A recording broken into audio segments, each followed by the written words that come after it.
各位观众朋友，大家好，欢迎收看5月23日新闻，我是嘉豪。今发生什么大事代，头先就来报连载。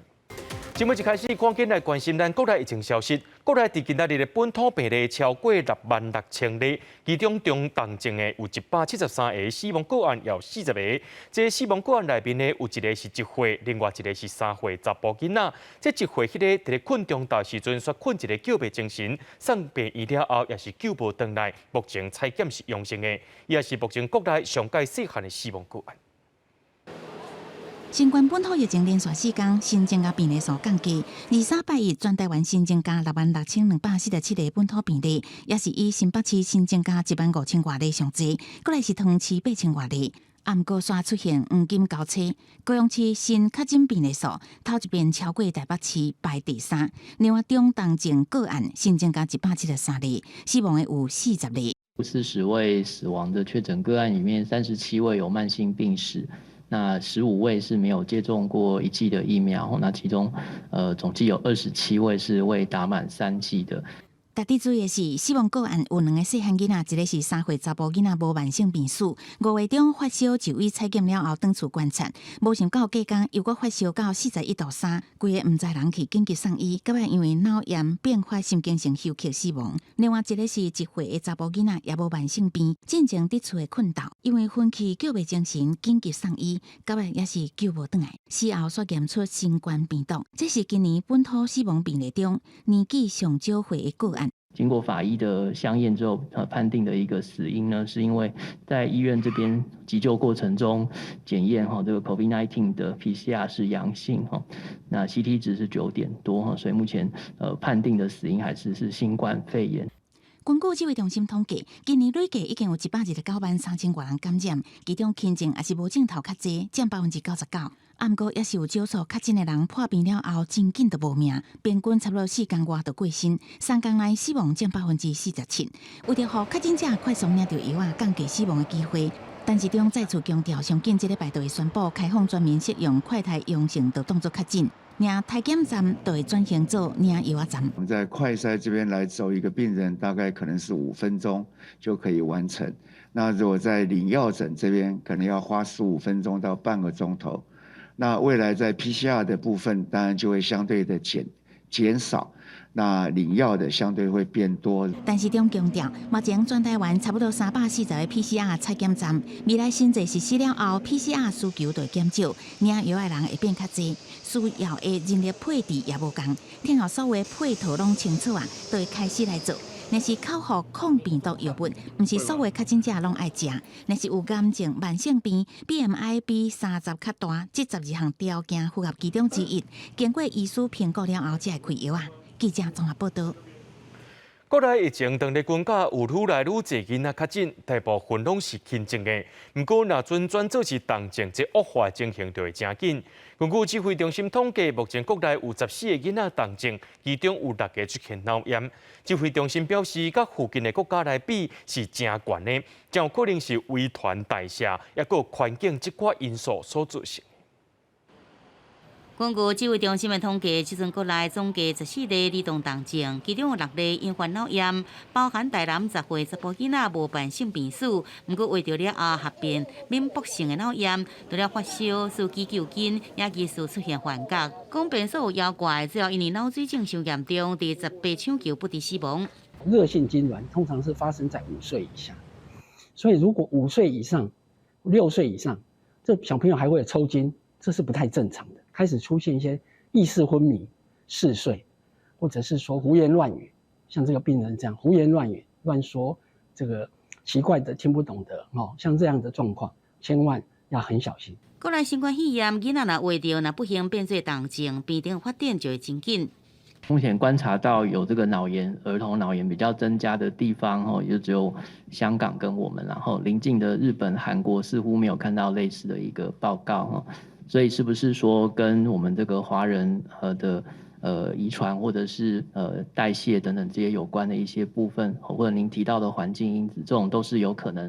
南口中期进前一个3岁2个月大的囡仔胸出现意识混乱，在急诊前20点钟发烧到38度4，检查呈现阳性。送急诊了后，检验确诊 CT 值18，伫急诊的时阵出现司机一直震动，头壳一直要倒向下这个状况，病情变化真紧，用药反应无好，医师警告可能有脑炎，甲囡仔送入专接 ICU 救治，也毋过抢救60点钟了后，依然是不治死亡。第一天来的时候，很快的就在住院1个小时之后就到 ICU 来，6个小时之后就 CPR。那很不幸的，在隔天对外在的血压也开始往下降。患了囡仔确诊了后，动静也是因患脑炎的风险，有愈来愈多家长伫问青少年甲儿童辉瑞 BNT 疫苗什么时阵会用做，心就诊所伤侪人卡电话拢卡袂入去。儿童 BNT 因为它的剂量、剂型、打法是完全不一样，高雄市是统一，明天才会领到疫苗。后天5月25号早上正式开打 BNT 或者辉瑞的疫苗，好，那到5到11岁的我们是有77万剂嘛，哈，那一定会够了哈。另外，6岁以下的囡仔什么时阵有疫苗会用做？指挥中心讲，即阵莫德纳在美国有6岁以下临床试验的资料，若是美国通过 EUA 后续会请院长提供资料来审查。若顺利7月有希望开放6岁以下来注射莫德纳疫苗。记者综合报道。咱的政府宣布讲，这原住民地区抑个外岛对今开始快筛阳性，就算是较紧。规个台东县也伫咧这范围内面，台东有15间的基层诊所含16间卫生所，会当替民众看诊开药单。不过早起也有民众唔知影这上届新的消息，走去病院讲要做 PCR 采检。台东县23起，全县封地区原住民甲离岛地区，只要快筛阳就是确诊，唔免搁到病院做 PCR。不过也是有真侪民众无了解，到部立台东病院急诊室排队要做 PCR。着了病毒了对无？到底是啥物症头的？啊，食药啊无？啊，这个问题就较复杂啦。不过也有知影这项资讯的陈小姐，伊的家庭有3回快筛阳性，特别请假为高雄转来，早家庭的健保卡到诊所找医生，经过医生用赖时信确认病患资料，甲判到快筛结果，确定确诊了后，就随开抗病毒药物，才互陈小姐较放心。不过这款的时信看诊，伫欠医疗资源的台东县实施，有可能占用医生门诊较侪时间。我觉得这样变得很方便，不用去大医院，然后在诊所就可以。就是拿到药，我觉得真的很方便。相对就是说会正常的门诊稍微会耽搁啦，我们也希望说其他的病友能多多体谅，因为在这个非常时期台东县卫生局表示，目前下当假日时限判定确诊的基层诊所有15间，佮加上16个乡镇市卫生所，拢总有31间，可能也是无够。不过台东县的7间大型病院也会当协助晚期判图。卫生局强调，时限看诊有几种管道，若讲拢袂晓使用，也是会当由家人，也是亲戚朋友提回到诊所，也是病院，请医师判图。请亲友带着你的快筛板还有健保卡去诊所或医院，请他科医师给你判读。不过快筛就是确诊了后，对台东县的快筛剂需求增加，卫福部已经同意增加数量，予台东县卫生局规划要伫各乡镇市公所增加实名制快筛剂的供应站。记者综合报道。指挥中心表示，上近这礼拜会宣布所有民众若准快筛阳性，经过医生评估认定就是确诊。有医生是认为讲，这快筛精准度加供应量，也有这抗病毒药物的数量，要有完整的配套。针对基层诊所的医疗量能，也有医生会当看诊负担这病人数量，也是一个大考验。因也呼吁政府讲，若准会当互更较侪诊所加入这轻症患者的治疗照护，就会当分配疫情的压力咯。民众写好资料，户政事务所人员提出快筛当面清点交予民众。原来幼童还未注疫苗，加上最近快筛需求增加，家人23起发放家己买10万份快筛，予细只家人的有生妇女甲0到12岁囡仔，予民众会当自主监测健康状况。只要符合资格然后尽快来领取，然后在家里呢给小朋友使用或者给自己使用都可以，来保护而且监测家里面的一个健康情形。之前没有办法就在家，而且如果刚好遇到家人又有匡列的，根本就没办法出去。有免费快筛会当领，对于无法度长时间排队的家长来讲是一大福音。要毋过快筛阳性病状哪侪，要 PCR 核检，就要到体检站也是大病院，毋但增加群聚风险，也加重病院负担。中央有果上近1礼拜来开放全民适用快筛阳的确诊，尤其在医师诊断直接开口服抗病毒药物，这也考验基层诊所的负担能力。那中间就是像区医院、地区医院或者专科医院，那最上面就是医学中心，好。所以各位可以看到，医疗量能就是在金字塔的下面，其实它的量能是最高的。但期卖挂保证医疗容量无问题，高雄5月中就启动基层诊所自主照护方案，派轻症案件后合作院所治疗。要毋过确诊诊所一直增加，有一寡诊所医师一早起就爱实行诊疗20外确诊者加上原来的病人，互医护保养期期会当眼睛。现在上呼吸道感染的病人是很多的，尤其是确诊者，然后相互的影响他的所谓的家人。现在又开放这种视讯看诊，所以自从这个礼拜以来，我们每天每一节可能都要看20-20个、20-30个这种远距看诊的这些病人。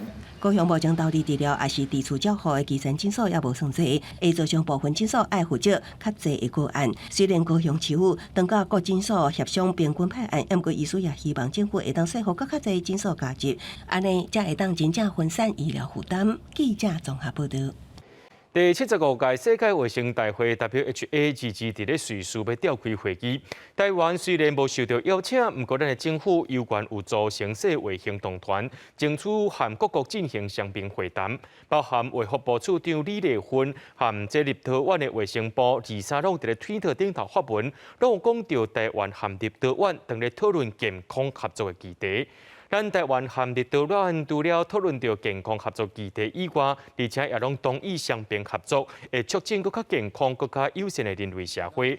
另外一部分呢，就是世界卫生组织的秘书处进前有公告，已经收到13个友邦提出要求，邀请台湾参与大会的补充提案。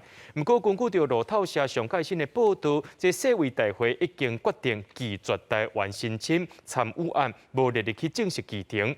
大会主席表示，这项决定是根据到总部委员会建议做出的决定。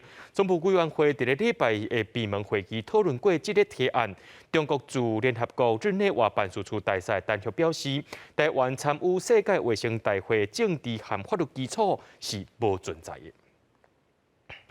美国特别公布印太经济架构头一批相关名单，不过即马有风声讲，咱台湾无伫咧名单内面。外交部表示遗憾，强调会继续争取。有学者认为讲，美国应该是为着要来减少阻碍，也卖互美中的关系继续恶化，才会先甲台湾排除在外。美国总统拜登就来推动印太经济架构，特别公布头一批成员的名单。即马美国国家安全顾问苏利文已经透露，咱台湾无伫咧名单内底。毋过双方都要加强经济贸易的关系，包括半导体甲供应链等等的高科技议题，会成为双边的基础来拍拼。咱外交部表示遗憾，嘛强调会继续争取。外交部对于我国未纳入印太经济架构首轮名单感到遗憾，我国政府未来仍将持续积极争取参与。中国外交部长王毅同款是反对的态度，质疑美国的印太策略本质就是要制造分裂、煽动对抗、佮破坏和平，认为会失败。不过，美国众议员金应玉批评中国无放弃对台动武力，甚至可能会封锁台湾。美国甲印太地区的盟友都要团结小挺台湾。We need to do more. Our allies in the Indo-Pacific communities in our nations, we need to come together and ensure that Taiwan.Hear us out. We'll be there for you. 日本东京大学的副教授左桥亮接受日本 NHK 访问的时阵表示，美国总统拜登访问日本，其中一个焦点就是台湾的议题。伊佮表示，有媒体报道23美国、日本高峰会了后的联合文件会讲到台湾的议题。咱国的学者分析，台海安全一定是美国印太经济架构的重点之一。拜登政府无将台湾放入去头一批名单内底，主要就是希望让印太经济架构会当顺利成立，也佮有减少美中关系恶化。因为现在4个国家能不能很快凝聚共识向外推出啊，这个都还是需要一方的试探。同时呢，这还有一个国际政治上的一个敏感性，因为中美毕竟现在全面战略竞争，但是美国在很多议题上仍然需要跟中国大陆面对面来谈一些合作的事情，因此呢，这个是可以理解。学者嘛表示，目前美国伫咧经济、科技、贸易甲国防的方面，也有一寡需要甲台湾参详的重点，亲像半导体供应甲生产链。所以美国会伫相关的议题得到国家利益了后，再过来讨论，互台湾加入印太经济架构。记者综合报道。相信真侪观众朋友伫咧疫情爆发进前的，拢买即个防疫保险单。毋过，这防疫政策一直咧改变，也互防疫保险单的理赔一直有争议。而且，这快筛阳性动作较紧，若准在家照护的方式要安怎理赔呢？金管会主委黄天博表示，系要求产险寿险公会5月底进前要定出指引，赶紧对外来讲清楚保险公司的防疫保险单的理赔政策。本土疫情严重，防疫政策的调整也互防疫险理赔争议不断。因为金管会4月确定，轻症居家照护防疫险会当比较断医理赔。不过前提是要有医疗行为，到底居家照护需要什么款的行为才算医疗行为，引起众人关心。居家照护的时候，有什么样的行为算是医疗行为？这个部分是由工会去决定它一个理赔的指引。我说金管会没有拍板定案，说用药来决定医疗行为。黄天博表示，医疗行为本来就由卫福部来界定，金管会未去做主。随上按照保单条款，若是无断医的事实，并无包含伫理赔范围内。不过4月初毕了后，烦恼真侪轻症的人冲入去病院，失去降低医疗量能的好意。毋则甲保险业者协调放任居家照护业理赔，会赶紧伫即礼拜要求产寿工会定出理赔指引，一定5月底前公布。让防疫保单大卖，国内确诊数一直欠悬，同时也互防疫保单理赔有1000元的效应。有立委估算，若做金管会公布的防疫险有效客约760万件，成卫福部预测高峰确诊率15%。若做阁成目前平均每一张防疫险的理赔金差不多3.6万，整体产险业防疫保单的总保险金额差不多410亿。总保险金额410亿，410亿，这种算法，这种推估合不合理？其实这个数字是在动态了，您讲的也可能是对，但是因为看什么假设的前提。你的算法多少？总保险金额？当然会比这个多了。黄天茂表示，防疫保单确实互产险业付出真大的代价，不过产险业有一定的韧性，目前袂当讲有倒去的危机。就金管会的了解，目前产险公司股东已经表达要提议董事会考虑增资的想法。记者综合报道。咱国内的确诊病例数一直增加，民众对清冠一号需求量嘛有提升，有不少民众想买买，却唔知倒一间医疗院所有提供。卫福部的中医药研究所加中医师工会全国联合会，即摆推出公费清冠一号的动态表，方便民众查询有提供的医疗院所甲逐工的库存量。不过，照目前看起来，也是真欠费。点开网站，透过卫福部中医药研究所甲中医师工会全国联合会制作的列表，就会查到全国1391间有公费清冠一号的医疗院所购存量。不过目前真侪医疗院所拢写无回。我告诉他说领没有关系，你就照填领。我相信在今天礼拜一今天大概很多药厂已经都把药寄出来了。我们每个礼拜5药厂会提供我们这样子的一个可提供的一个清冠1号的数量。那我们也会要求我们的医疗院所每天晚上12点一定要去更新。目前清冠1号供货状况差不多紧绷啊。中医药研究所表示，清冠1号的产量会为目前每个月15万人份，搁再提悬。即摆有8间药厂等咧生产，未来搁会有6间药厂陆续加入。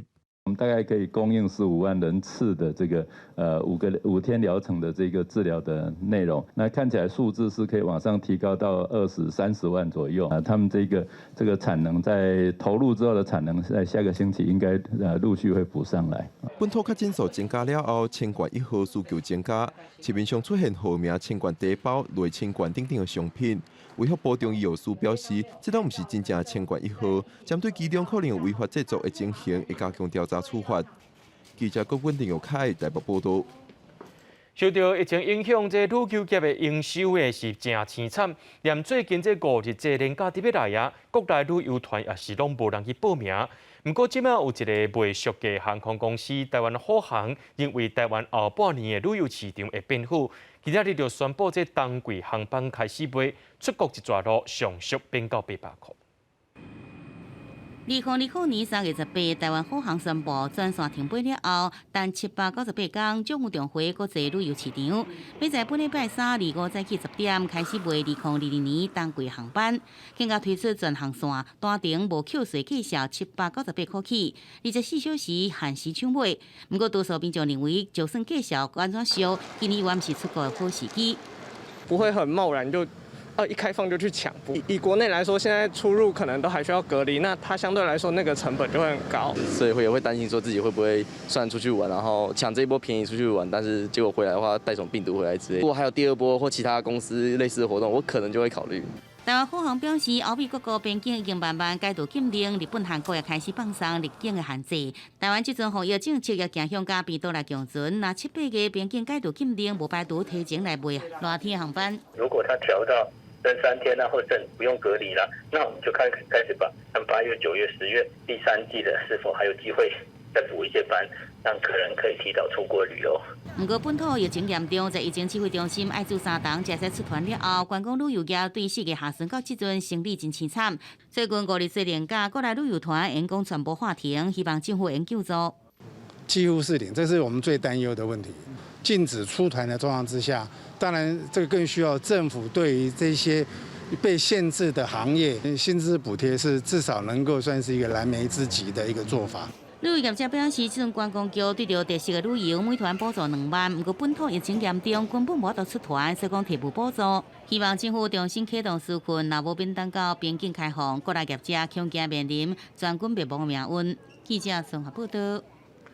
带观众朋友来看国际新闻，有一种传染病，就亲像出水珠同款，号做是胶珠，已经伫咧全世界15个国家开始伫咧传入。世界卫生组织也正咧讨论，虽然目前无专门预防胶珠的疫苗，不过预防出水珠的疫苗，对这款胶珠也是有85%的防护力。就伫9道前，伫欧洲、北美、澳洲出现病例数增加，以色列、瑞士、奥地利嘛有9道的病例出现，其中以色列、瑞士拢有发现感染者的女优士。过去9道病毒伫中非和西非偏远地区上接看到，医学上嘛认为讲无遐简单话互人，若有发病的趋势嘛是轻症，不过过去几礼拜以来有扩大的趋势。世界卫生组织已经召开紧急会议，表示目前无专门针对9道的疫苗，不过已经灭绝的出自伊的疫苗对9道病毒核子性有达到85%。Now, one unpleasant aspect of it is that children tend to be more severely affected. The availability already of some stockpiles and the possibility, in all likelihood, to rapidly produce a large number of doses, and the fact that we know that smallpox, monkeypox vaccine is so effective, I would say that's kind of a silver lining. So 科学家初步推测9道症应该是未演变成做像新冠病毒大流行。What's unusual is to have these numerous cities, 2 continents, so far involved at the same time. What is unusual is that most of these people have not traveled to Africa, nor have they been in any contact that we can note of animals that are exported from Africa. 另外，联合国艾滋病规划署22警告，有关9道症病毒的报道有牵涉到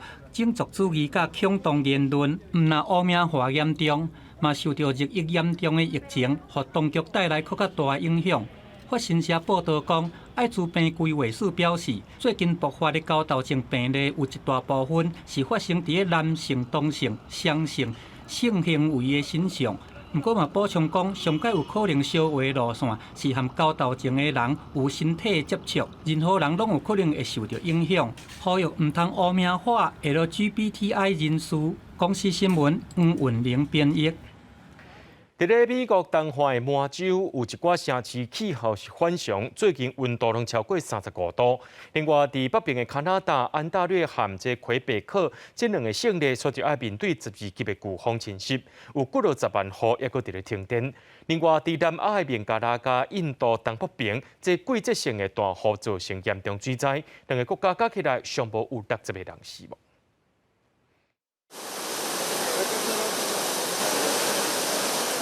尽管中溪河水有小可较低啊，不过水势依然是真灿流，声势真惊人。这是孟加拉东北部的希尔赫特，有邻近的印度东北地区进行落大水雨，造成河川的水位拢涨起来。地势较低，希尔赫特就真凄惨。ঘরে থাকার মতো না, ঘর ভাঙচুর হয়ে অনেক কিছু ক্ষতিগ্রস্ত হয়ে গেছে। 5 দিন পরে আজকে ঘরে যাও থাই লইলাম, অনেক কিছু ভাঙচুর করছে, মাটি দিয়ে ভরাট করতেছি।外电报道指出，大水造成孟加拉至少9个人死亡，加上进前印度东北部灾情，受影响的人数大约是200万人。而相关灾情惨重要包庇的加拿大。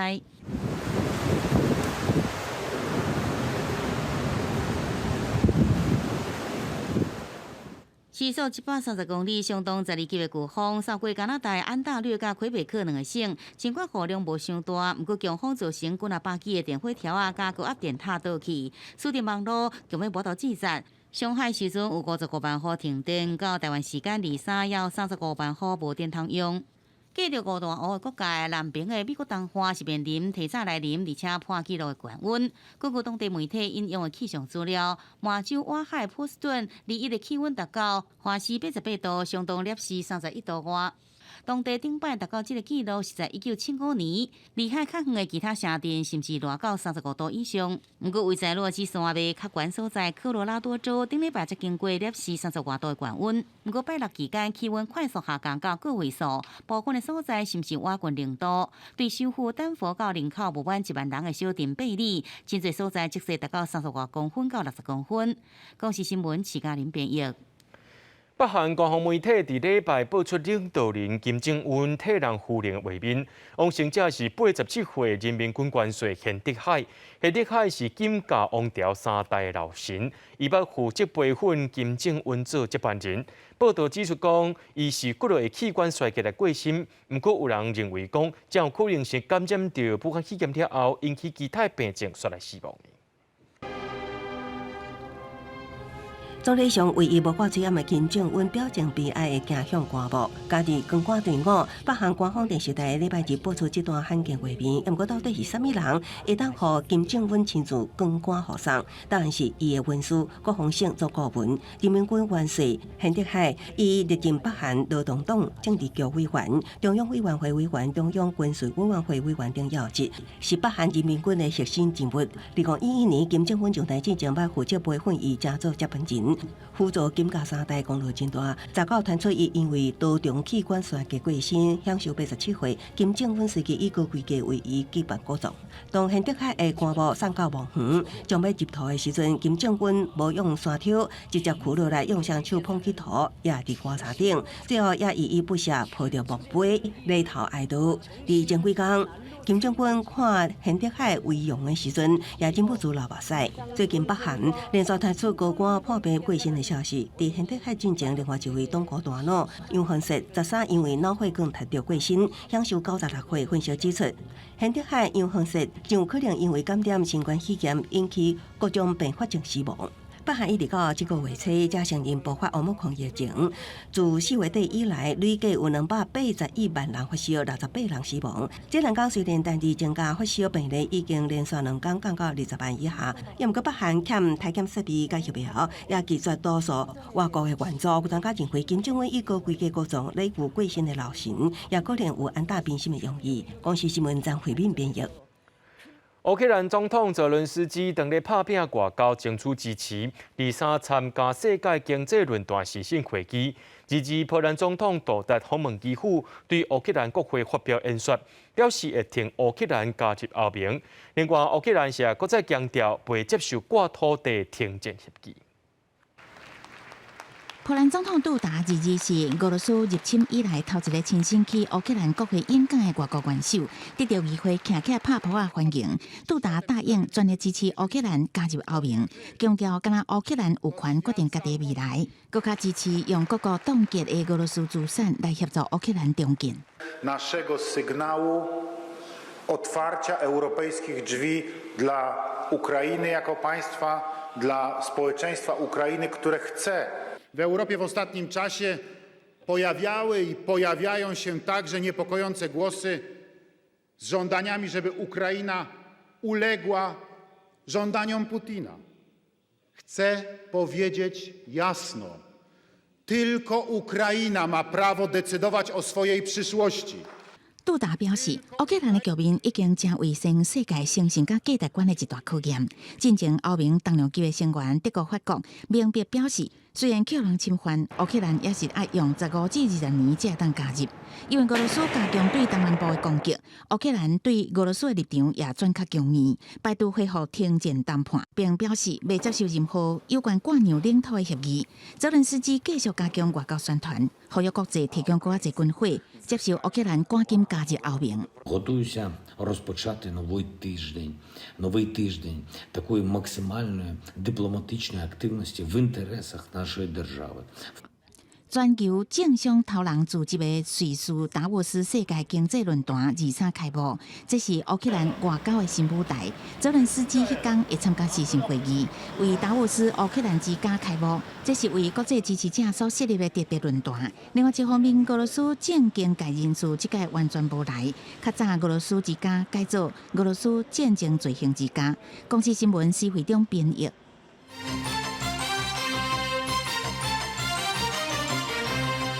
最近美国有真侪项对台军售拢出现变化，讲是无符合无对等作战，就安尼生就来无结果。有专家认为讲，就是因为乌克兰受到攻击，互台美双方更较相信无对等作战，甲台海安全的重要性。加上买美国武器拢爱开真侪钱，对军事费用的安排，咱台湾这部分恐恐要搁再检讨。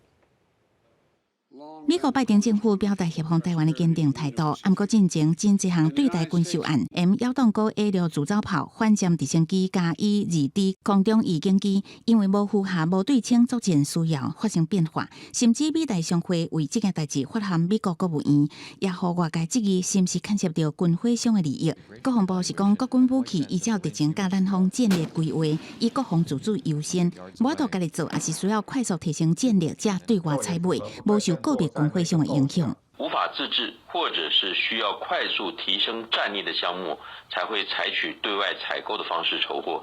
那么作业也不会受到个别军火商的影响。有军方地科学家认为，军售案有变化，主要是乌俄战争真侪项科技作战实证，互美台双方对台海有新的认知。这也是今年6月台美国安高层年度对话平台蒙特瑞会议的重点议题。乌克兰的可以让我们接近的其实是逻辑，不是它的一些打法或武器。那在台海是海空战场，可是如何让它不要渡海？这是防空飞弹、反舰飞弹，这个逻辑就跟乌克兰战场是一样，就是这种是比较低价的精准武器。有军事评论员认为，最近真侪军售案的预算，互咱挖要到财政能力的进步，希望把咱的钱开伫改开。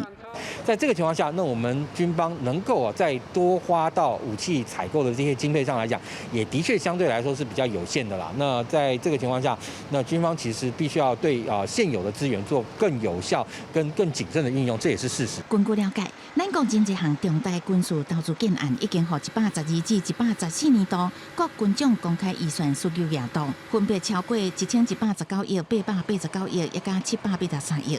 要安怎伫个有限预算内建立出上阶段的效益，这种无对称战略，这是咱国防部重要的课题。记者综合报道。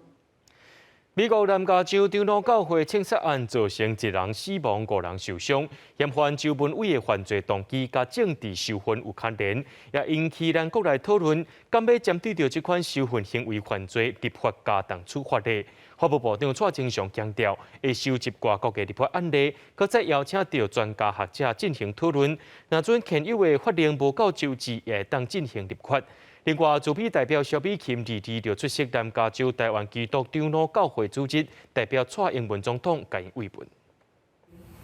伫咱台湾人大家庭内底不幸，就亲像咱家己的亲人拄着艰苦共款。出席南加州的台湾基督长老教会主日，主笔代表萧美琴表达对15枪击案造成1死5伤的痛心甲唔甘，希望透过宗教力量安抚伤痛。Condemn such violence, and I think our work has always been to build a democracy where people can express differences through peaceful ways. And again, we condemn any use of violence and hatred in expressing different views.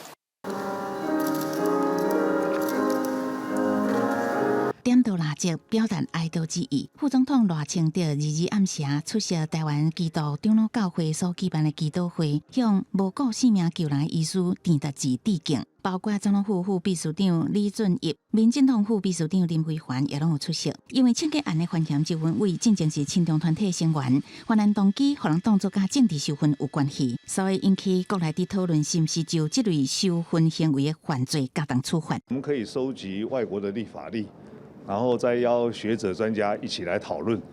如果认为在我们现行的法律不够周延，要纳入的话，那我们可以来想办法来立法。法务部长蔡清雄认为，若做即卖法令无够周至，会当进行讨论了后立法。包括民进党立委罗致政是甲朝野立委做伙讨论检视相关立法，希望针对受分犯罪拟定法案，让法律会当更加完善。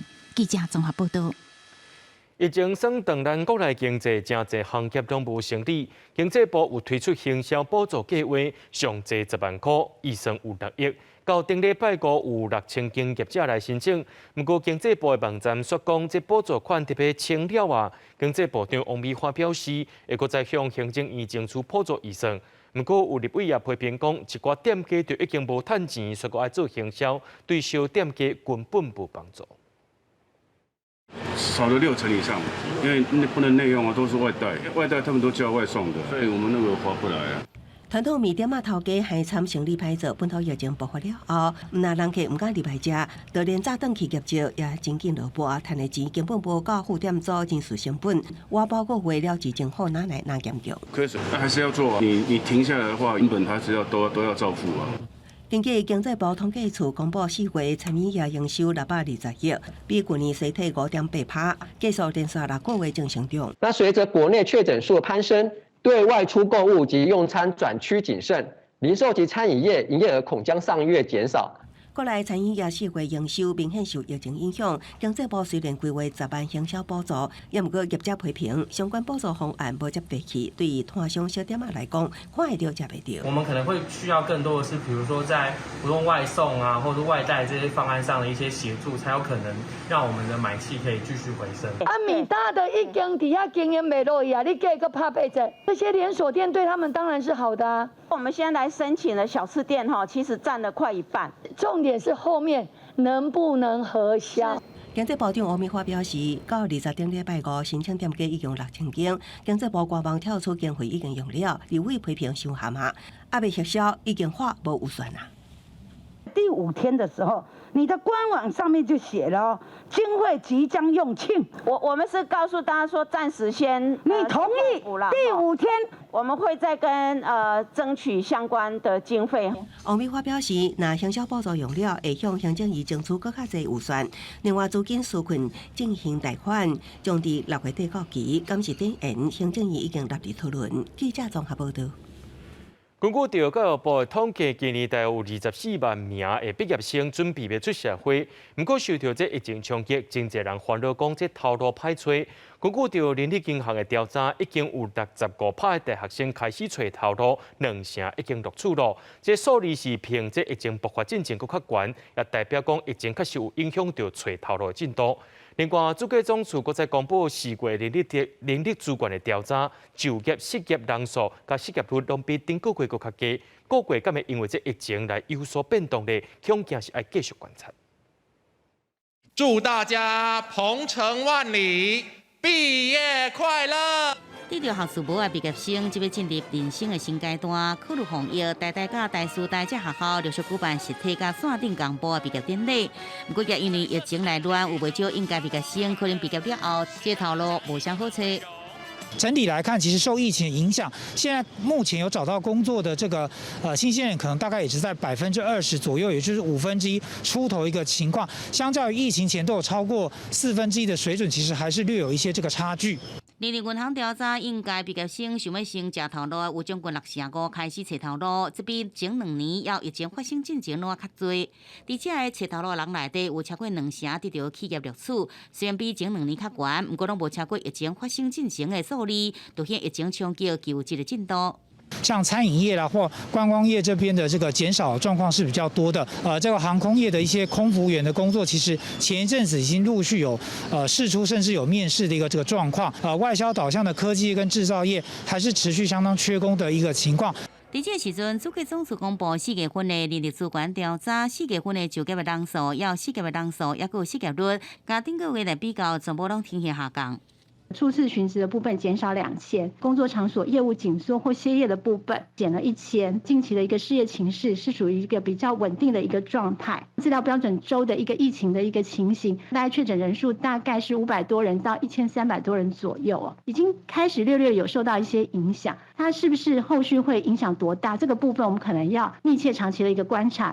官员指出，5月资料标准周会以顶礼拜为准，伫这段期间每天的确诊人数拢在6万以上。对过去遭受疫情冲击的情况来看，失业率拢会受到影响，所以讲下个月情况也需要继续来观察。记者综合报道。中华关捌连续3年劳工1年所赚的薪水是全国吊车尾。不过，根据着内政部的统计，讲因婴仔的出生率，中华却是连续2年拢摕到头名。民众表示讲，这甲生育补助也有优先的儿童活动宽减是有关系。只是讲这囡仔伫咧中华出世，不过因的人口却是一直搬到外县市。家长陪囡仔伫公园耍享受亲子欢乐。根据内政部上新统计，中华县2020甲2021年初步估计出生率分别是以9.53%甲9.03%，是全台第一，家长真贵，甲关押生育补助参优先的环境有关系。就人家说彰化补助最高嘛，就一胎是补3万，然后公所又补5000。这边的儿童的公园很多，然后腹地也蛮大，然后其实就是那个人口密集度也没有那么高，就对孩子来讲，我觉得是一个还不错的地方。这样。中华县生育补助，县政府每一梯予3万，部分乡镇市公所阁提供过至1万不等的津贴，予家长有感觉。第一线的妇产科医师观察，中华大家族侪亲戚朋友之间会当提供育儿协助，也是加生育的原因。通常很多是3代同堂嘛。好，那家族资源有的时候是可以帮忙照顾孩子，那年轻一代比较不会一个人要支持说生那么多孩子的辛苦，那他们就比较勇敢的会去面对这个生育的问题。也毋过，劳动部资料显示，中华县劳体平均提缴工资只有32198块，伫全国是吊车尾，出现民众薪水低刷加薪现象。官府强调，中华传统产业发达，劳保薪资搁较无等于个人规年所得，调查数据明显有盲点。出生率与薪资、房价没有绝对关系。那正常而言，少子化跟薪资应该是有联动的关系。那凸显出我们这个薪资全国劳动薪资的这个设计是不是也有盲点？中华初步估计出生率连2年徛就龙头，所无法度阻止外流人口的趋势。今年4月，拨超过升价直辖市的125万人口抵限。内政部审查小组甚至建议行政院无同意改制，人口敢会当就安尼止步回升，第二来犹原是中华政大上关心的议题。记者综合报道。嘉义县义德乡农会伫咧1973年有设幼稚园，替在地农村家庭照顾囡仔。去年正式转型做非营利幼稚园，不过内面有一寡建筑设备已经是真旧，无符合目前的安全法规。县政府甲农会也向中央政府来争取补助，希望会当改善。外石仔的涂骹，若是拄着落雨，伫遮上课的囡仔无场地，就可能会滑倒。教室内底除了光源不足，地板嘛无讲盖平，这个问题可能影响到囡仔。农会甲县府向中央争取经费，要来修正。孩子天天息息相关的使用的东西嘛，所以我们就把它一次到位，把它改善完成，让这些设施这边能符合现代法规，而且孩子使用上会比较安全。嘉义县义德乡农会为着配合农民无闲的时阵，有人通照顾囡仔，伫1973年设立农忙幼儿园，1990年刷来到遮。一寡设备今嘛已经无符合囡仔上课的安全标准。这个建筑物已经50年了哈，真的是很多都不符合所谓的现代化的一个幼儿教育的环境了哈。投注了这个1200万在硬体的建设上面，啊，它可以获得一个非常棒的一个幼儿环境的一个教育场域。这间非营利幼儿园是嘉义县10个乡镇市当中唯一一间农会经营的非营利幼儿园，目前有8万名囡仔伫遮读册。教育处讲。改善工程按照6月中开始，希望完工了后会当 Q 偏向较都市幼儿教育之间的差距。记者林慧婷家己报道。受到疫情影响，也影响到这地方的经济。屏东九如乡对今仔开始发予乡民一人1000块的真现金。透早就真侪人去到活动中心外口排队，按算有2万多人会当领到这真现金。恭喜啊！民众领着红包，大家拢喙笑目笑。透早沙地厝活动中心就闹得滚滚，因为23是公所发放整现金头一天，领号码牌的人已经排队到外口。不过会当领到公所送的红包，而且是现金，大家拢真欢喜。很开心，很开心，有钱可以花了。多多开啊！1000年啊！这摆发放整现金，九如乡公所鼓励每户派一人来领，无法度出门的代表甲村长会当代领。公所伫现场先准备200多万，所以嘛请警察来hộ钞。不仅民众高兴啊，连摊贩也高兴啊。本来很低迷的景气啊，然后最近还没发放就开始封稳啊，说要买东西什么，一些摊贩都大量备货。疫情非常的严重。地主甲咱找钱人真济，变成公所为着要予咱九如乡的乡民有好的过好肉粽节，所以用咱的公所，我就甲咱代表的报告，所以代表的支持。其实屏东有其他乡镇，亲像李港、新园，拢伫过年前发过整现金。九如乡是等着补助才欠着钱，全乡21600多人，估计要发出2160万，希望互民众过好肉粽节，振兴地方经济。记者邓岳文、罗维做屏东报道。长期伫咧关心母语人权推广的罗里亚剧团团长吴怡珍，最近推出一本新册《上水风景》，是伫咧讲原住民囡仔走找梦想加身份认同的故事。这绘本也有加入音乐制作，甚至有这台语加台语配音。我是杜马斯，自细汉我上好的朋友就是我的表兄比利。用台语读出红色杜马斯的生活故事。这本上水的风景是拉里亚剧团团长吴怡珍上新的绘本创作，讲的是伫台中上好部落出世的杜马斯，为着生活出外打拼，最后找找到自我认同的过程。一般的汉人就是无想讲我会当伫山内底做啥物代志，但是伊的哥哥就是活伫咧山林靠山食饭，会当饲一家花啊，我感觉做感动的啊。用上日常的生活经验，点出人自细汉到大了梦想、自我认同的过程。故事中的主角也是台语朗读的杜马斯，原本是警察，后来改读投入影像创作，也重新回去故乡大坝尖山，找到心目中翕拍上水的风景。虽然是从我的故事为出发点，但是它其实是代表每一个族群，不管是原住民也好，是一般就是汉人也好，就是其实大家都曾经离山很近，离土地很近啊。有一天我变做原住民，但样的妈妈的时阵，就是有这血脉血缘的关系，所以就感觉我一定爱做啥物代志，互我的囡仔会当知影讲家己的身份是啥物。吴怡珍表示，这本绘本其实也是伊实现为多梦的作品，希望用家己的人生故事鼓励大家，永远莫忘记你心内梦想。记者杨淑静、谢桂林台北报道。明仔载天气是好也是歹，做伙来看预报你就知。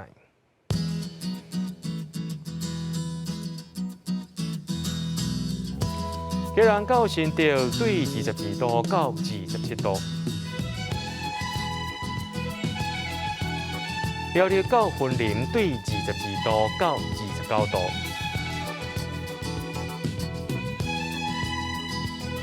嘉义到屏东对23度到30度，宜兰花莲台东对23度到28度，平湖金门马祖对18度到26度，还有未来3天气象。